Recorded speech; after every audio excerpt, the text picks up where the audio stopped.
Hey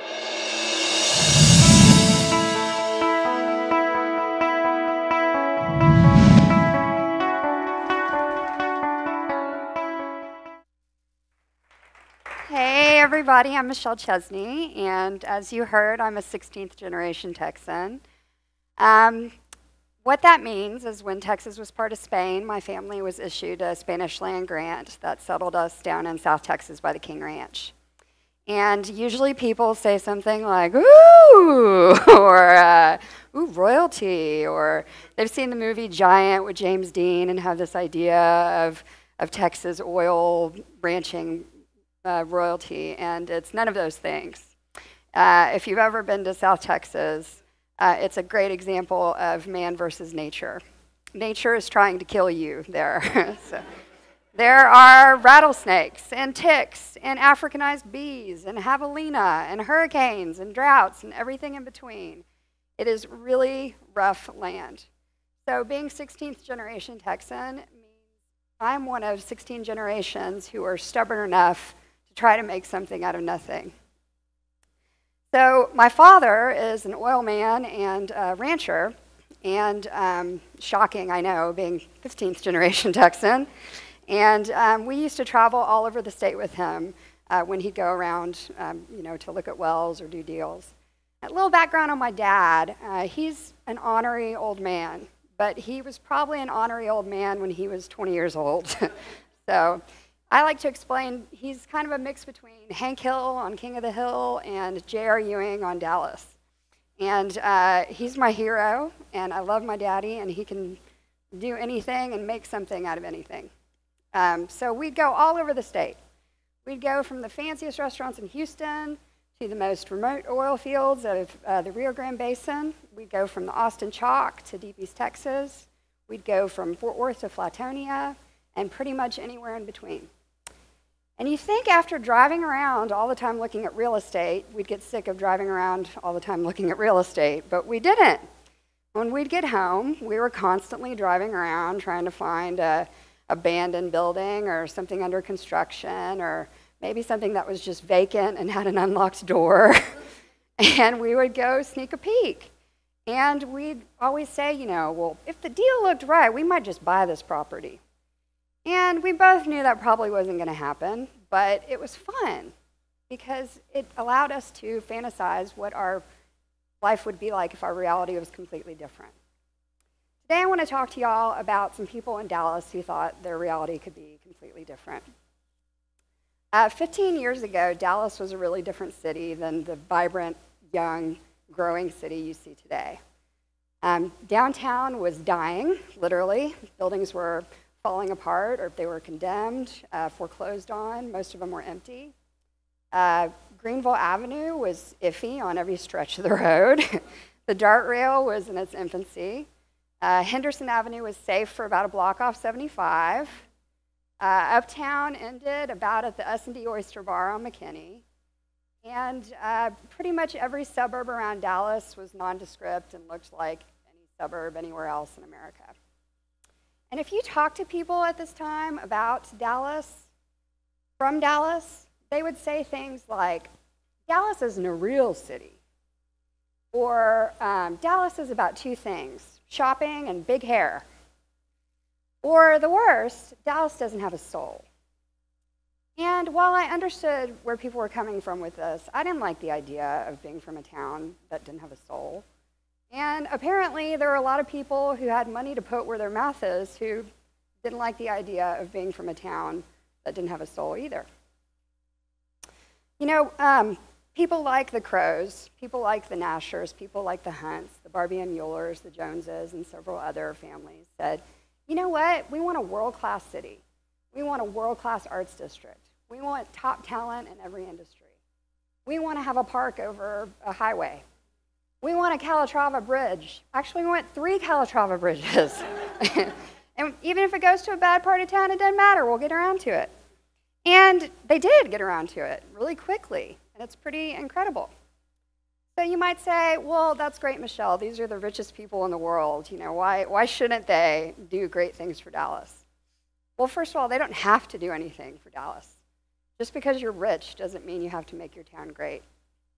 these people did this because they care about Dallas. Lawrence Ferlinghetti is the founder of City Lights Books in San Francisco, and he just turned 96 this past March. And he's lived in San Francisco for 60 years, so he's seen the gamut of urban growing pains. In reference to that, he said, "There is always hope in love. Love can make a civilization bloom, and hate can make it crumble." These people did this for Dallas because they love Dallas. Now, in my career in real estate, I have been fortunate enough to be either involved in or invested in properties that make me giddy. I love seeing the transformation in real estate. And right now, what I'm giddy about is what's going on in my own backyard. I live in Richardson, a suburb here of Dallas. Richardson is unique, it's diverse, it's quirky, it's weird, it's okay with being weird. It's a small town in the heart of a big city. I like to refer to it as Perfectown, USA. And it's a neat little place. I was taking one of these real estate drives like my father and I used to around my town, and as a broker, that qualifies as work for the day, so I do it quite a bit. And I was in an industrial district of Richardson and happened to come across this little 800 square foot house. And it was on a 9,000 square foot lot. And what happened was it was surrounded by car shops and things like that. And I thought, you know, nobody's been in there in probably 5 years. This is right up my alley. This is the type of property I like to do. So I went in and converted it into my office, but I kept on thinking about a property in Fort Worth that I go to whenever I'm in Fort Worth called the Fort Worth Food Truck Park, which happens to be on a little tiny lot in an industrial area. So I started looking into the potential of opening a food truck park over here, and lo and behold, the city was trying to rezone this district to be something mixed use and edgy, and it was exactly what they were looking for. So today I'm opening the Richardson Food Truck Park. So I took, you know, my little 800 square foot house by saying, you know, why not? Why can't we do this? I took something that was an eyesore and made it into something interesting. I created a catalyst for redevelopment in my area. I created a revenue stream for me and my family.